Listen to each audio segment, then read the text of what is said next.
60 ఏళ్ళు దాటిన వారు వయాగ్రా వాడకుండా ఎక్కువసేపు శృంగారం చేయాలంటే వయాగ్రా కాకపోతే వార్డెనాఫిల్ ఉంటుంది, టడలాఫిల్ ఉంటుంది. ఎనీహో వీటన్నిటినీ కలిపి PDE5 ఇన్హిబిటర్స్ అంటారు. ఈ 4 రకాల డ్రగ్స్ సిల్డెనఫిల్, వార్డెనాఫిల్, టడలాఫిల్, ఆవెనాఫిల్ ఇవన్నీ కూడా వయసుతో నిమిత్తం లేదు. ఒకవేళ మంచి స్టామినా ఉంటే 70 ఏళ్ళ వాళ్ళు కూడా శృంగారంలో పాల్గొనవచ్చు. వయాగ్రా అవసరం కూడా ఉండకపోవచ్చు. 25 ఏళ్ళ వాడు కూడా లోపల ఏమైనా డిఫెక్ట్స్ ఉంటే కంజెంటల్ మాల్ఫార్మేషన్స్ అంటాం, అట్లా ఉన్నప్పుడు వాళ్ళకు శృంగారంలో పాల్గొనడానికి ఇబ్బందులు ఉంటాయి. సో ముఖ్యంగా ఈ కాలంలో చాలా చిన్న వయసులోనే శృంగారంలో ఇబ్బందులు ఫేస్ చేస్తున్నారు. పేషెంట్ల వయస్సు తగ్గిపోతుంది. ఎస్పెషల్లీ షుగర్ ఉన్న వాళ్లకు అది 25 అయినా 30 అయినా అనుకున్నంత పర్ఫార్మెన్స్ ఉండట్లేదు. ఇలా ఎందుకవుతుంది? శరీరంలో మానవుడి అంగంలో మధ్యలో మూత్రం వచ్చే రంధ్రం ఉంటుంది. అటుపక్కన ఇటుపక్కన మానవ అంగంలో ఒక స్పాంజ్ లైక్ స్ట్రక్చర్ ఉంటుంది. దాన్ని మనం సైనసాయిడ్స్ అని పిలుస్తాం మెడికల్ భాషలో. కార్పోరా క్యావర్నోజా అనే ఒక టిష్యూ ఉంటుంది, దాంట్లో సైనసాయిడ్స్ ఉంటాయి. ఈ సైనసాయిడ్స్ మనం సర్జరీ చేసినప్పుడు ఒక స్పాంజ్ లాగా కనబడుతూ ఉంటుంది. దాని యాక్షన్ కూడా స్పాంజ్ లాగానే రక్తాన్ని పట్టి పెట్టుకుంటుంది. అది కనుక రక్తాన్ని వదిలేస్తే వెంటనే రక్తం బయటకు వచ్చేస్తుంది. ఒకసారి రక్తం బయటకు వచ్చేసిందంటే బయటకంటే శరీరం లోపలనే కానీ ఆ అంగం నుంచి బయటకు వెళ్ళిపోగానే అది మెత్తబడిపోతుంది. మళ్ళీ గట్టిపడాలంటే ఒక్కొక్కసారి కొన్ని గంటలు, కొన్ని రోజులు అలా వాళ్ళ శరీర సౌష్ఠవాన్ని బట్టి వేరే అవుతుంది. దీన్ని రిఫ్రాక్టరీ పీరియడ్ అంటాం. సో 60 ఏళ్ళ వాళ్ళు కూడా శృంగారంలో ఒకవేళ మంచి సాధన ఉంటే, కంటిన్యూటీ ఉంటే చేయొచ్చు. వయాగ్రా అవసరం కూడా ఉండదు. శృంగారంలో పాల్గొనాలంటే 2-3 ఇంపార్టెంట్ థింగ్స్ చెప్తాను. ఒకటేమో జనరల్ స్టామినా. శృంగారానికి రన్నింగ్కు చాలా పోలికలు ఉంటాయి. రన్నింగే కాక ఎనీ ఏరోబిక్ ఎక్సర్సైజ్ చేసినా పర్లేదు. Running, jumping, skipping, swimming, anything. ఇప్పుడు బాగా లావుగా ఉన్న వాళ్ళని రన్నింగ్ చేయమంటే వాళ్ళకి మోకాళ్ళ నొప్పులు వస్తాయి కనుక వాడు స్విమ్ చేయడం బెస్ట్. సో ఏరోబిక్ ఎక్సర్సైజ్కు శృంగారానికి ఉన్న పోలికలు ఏమిటంటే రన్నింగ్ చేసినప్పుడు ఆయాసం వస్తుంది, సెక్స్ చేసినప్పుడు ఆయాసం వస్తుంది. శృంగారంలో ఒకసారి పాల్గొంటే మళ్ళీ వెంటనే రెండోసారి పాల్గొనలేరు. అలాగే రన్నింగ్ కూడా ఒక రౌండ్ ఆఫ్ రన్ కాగానే సెకండ్ రౌండ్ మధ్యలో రెస్ట్ అవసరం ఉంటుంది. ఇంకా మూడో పాయింట్ ఏంటంటే పెద్ద పొట్ట ఉన్నదనుకోండి వాడికి రన్నింగ్ కెపాసిటీ తగ్గిపోతుంది.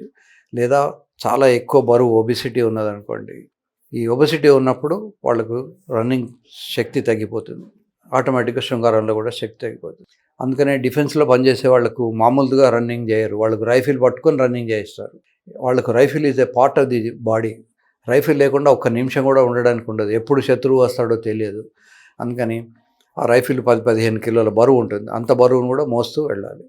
యూజువల్గా 40 ఏళ్ళ వయస్సు ఉండి 6 ఫీట్ల పొడవు ఉంటే 70 కిలోలు ఉండొచ్చు.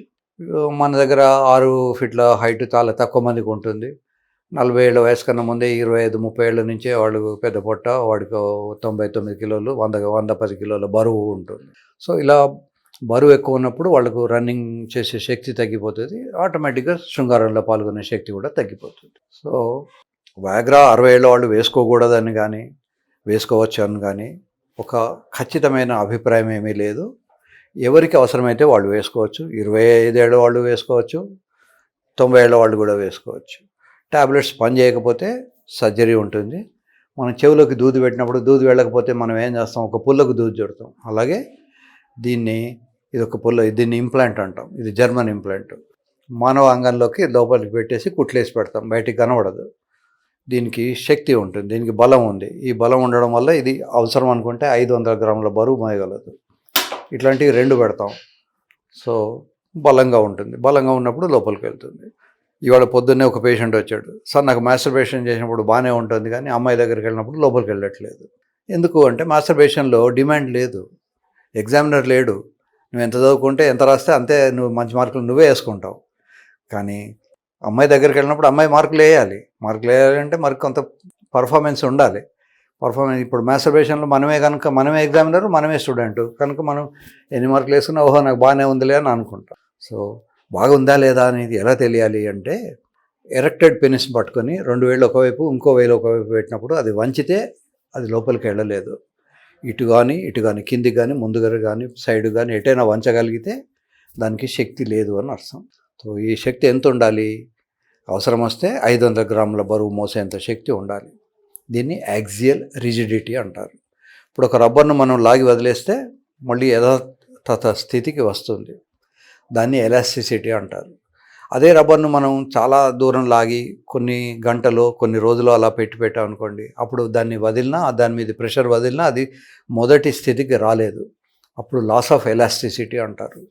అలాగే ఒక తీగకు మనం బరువులు యాడ్ చేస్తూ ఉంటే ఇనుప తీగకు కొద్ది బరువుల తర్వాత అది కొంచెం పెరుగుతుంది లెంత్. ఒక స్థితిలో మళ్ళీ మీరు బరువు తీసేసినా మొదటి స్థితికి రాలేకపోతుంది. దాన్ని యంగ్స్ మాడ్యులస్ అంటారు. ఎలాస్టిసిటీ అనే చాప్టర్లో మనం చదువుకుంటాం. సో ఒక రాడ్ను మనం తిప్పడానికి ప్రయత్నం చేస్తున్నప్పుడు అది రెజిస్ట్ చేస్తూ ఉంటుంది. దాన్ని యాక్సియల్ రిజిడిటీ అంటారు. పినిస్కు కూడా యాక్సియల్ రిజిడిటీ అనేది మనం చూస్తాం. ఈ యాక్సియల్ రిజిడిటీ 500 grams ఉంటే కానీ అది లోపలికి వెళ్ళలేదు. ఇది దీని అర్థం. సో 60 ఏళ్ల వాళ్ళు వయాగ్రా వేసుకోవచ్చు, 20 ఏళ్ల వాళ్ళు వేసుకోవచ్చు. వయాగ్రా లేకుండా ముందు ప్రయత్నం చేయాలంటే బరువు లేకుండా చూసుకోవాలి, స్టామినా ఉండాలి, స్పెషల్ ఎక్సర్సైజెస్, పెల్విక్ ఎక్సర్సైజెస్ అని ఒక ఎక్సర్సైజెస్ ఉంటాయి. మీరు నెట్లో పెల్విక్ ఎక్సర్సైజెస్ అని కొడితే మీకు వస్తాయి. ఎలా చేయాలని చెప్తారు. దాంట్లో స్టాప్ అండ్ స్టార్ట్ టెక్నిక్ అని ఒక టెక్నిక్ ఉంటుంది. మీకు ఒకవేళ అది అర్థం కాకపోతే డాక్టర్ దగ్గరికి వస్తే డాక్టర్ గారు చూపెడతారు. ఈ పెల్విక్ ఎక్సర్సైజ్ చేస్తున్నప్పుడు కుర్చీలో కూర్చొని కూడా చేయొచ్చు. బయట వాళ్ళకి మనం ఎక్సర్సైజ్ చేస్తున్నట్టు కూడా తెలియదు. సో ఇట్లాంటి కొన్ని ఎక్సర్సైజెస్ ఉంటాయి. ఈ ఎక్సర్సైజెస్ ఫెయిల్ అయినప్పుడు ట్యాబ్లెట్స్ ఉంటాయి. తప్పేమీ లేదు, ట్యాబ్లెట్స్ వేసుకోవచ్చు. అన్ఫార్చునేట్లీ ఇంతవరకు ఆ ట్యాబ్లెట్స్ పర్మనెంట్గా లేవు. ఇప్పుడు టైఫాయిడ్కి 10 days ఇస్తే వెళ్తాయి, పోతుంది వ్యాధి. టీబీకి 6 నెలలు ఇస్తే పోతుంది. కానీ దీనికి అట్లాంటి ట్రీట్మెంట్ ఇంతవరకు రాలేదు. నీడ్ బేస్డ్, ఏ రోజు అవసరం అనుకుంటే ఆ రోజు వేసుకొని ట్యాబ్లెట్ వేసుకొని సంసారం చేయాలి. ట్యాబ్లెట్లు వేసుకున్నప్పుడు కొద్దిమందికి విపరీతంగా నడునొప్పో తలనొప్పో వస్తుంది. అట్లాంటి వాళ్ళు భరించలేనంత ఉంటే సర్జరీకి ఆప్ట్ చేసుకోవాలి. లేదా ఒకవేళ భరించగలిగితే ఆ ట్యాబ్లెట్ వేసుకొని సంసారం చేయాలి. ఎన్ని సంవత్సరాలైనా చేయొచ్చు. నేను 18 సంవత్సరాలు ఇట్లాంటి ట్యాబ్లెట్స్ వాడుకున్నాను. నా వయసు ఇప్పుడు 69. కనుక ట్యాబ్లెట్స్ వేసుకుంటే కిడ్నీ చెడిపోతుంది, హార్ట్ అటాక్ వస్తుంది అనుకోవడం పొరపాటు.